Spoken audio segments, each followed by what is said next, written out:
30 তারিখ বেলা 1টায় আমার official programme সন্দেশখালীতে থাকবে। লোকসভা ভোটের আগে রাজ্য সরকারের ঘুম কেড়ে নিয়েছিল সন্দেশখালী। ভোটমুখী বঙ্গে শেখ শাহজাহান পর্ব কার্যত কোণঠাসা করে দিয়েছিল রাজ্যের শাসক দল তৃণমূলকে। দিনের পর দিন শেখ শাহজাহান, উত্তম সর্দার, শিবু হাজরাদের অত্যাচারে অতিষ্ঠ হয়ে দেওয়ালে পিঠ থেকে গিয়েছিল সন্দেশখালী। ক্ষোভের আগুনে ঘি পড়তেই ঘর ছেড়ে রাস্তায় নেমে পড়েছিলেন সন্দেশখালীর মহিলারা। উঠে এসেছিল মারাত্মক সব অভিযোগ। হাওয়া বুঝে ভোটের ময়দানে ঝাঁপিয়েছিল বিজেপিও। সন্দেশখালীর বধূ রেখা পাত্রকে বসিরহাট কেন্দ্র থেকে প্রার্থী করে বিজেপি। শেষ অবধি ভোটের ফল বলছে সন্দেশখালী ইস্যু থেকে ডিভিডেন্ড পেয়েছে গেরুয়া শিবির। সন্দেশখালী যে বসিরহাট লোকসভা কেন্দ্রের অন্তর্গত, সেখানে জিতেছে তারাই। লোকসভা ভোটের ফলের নিরিখে সন্দেশখালী বিধানসভা কেন্দ্র এগিয়ে বিজেপি।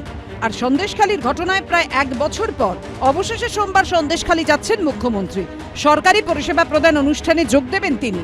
সাধারণের হাতে সরাসরি সরকারি পরিষেবা তুলে দেবেন মুখ্যমন্ত্রী।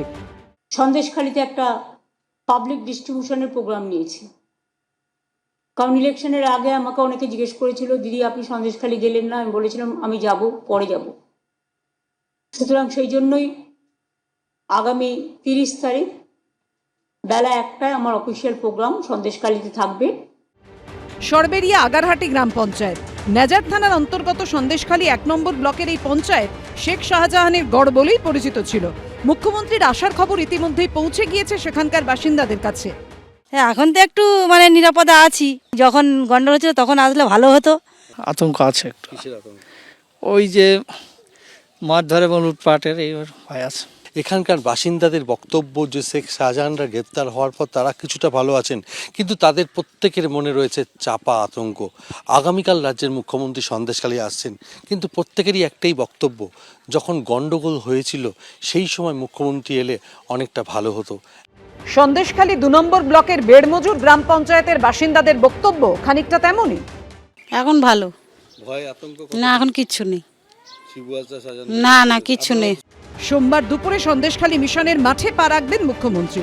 সমীরণ পারের রিপোর্ট, এবিপি আনন্দ।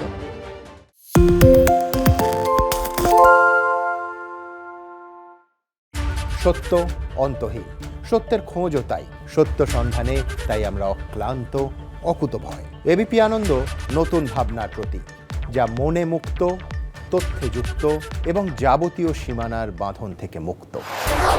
সীমা না শব্দটির মধ্যে লুকিয়ে আছে মানা শব্দটি, যেন চোখ রাঙানি এক অদৃশ্য বেড়াজাল, যা আটকে রাখে আমাদের এক ছোট্ট গণ্ডির মধ্যে।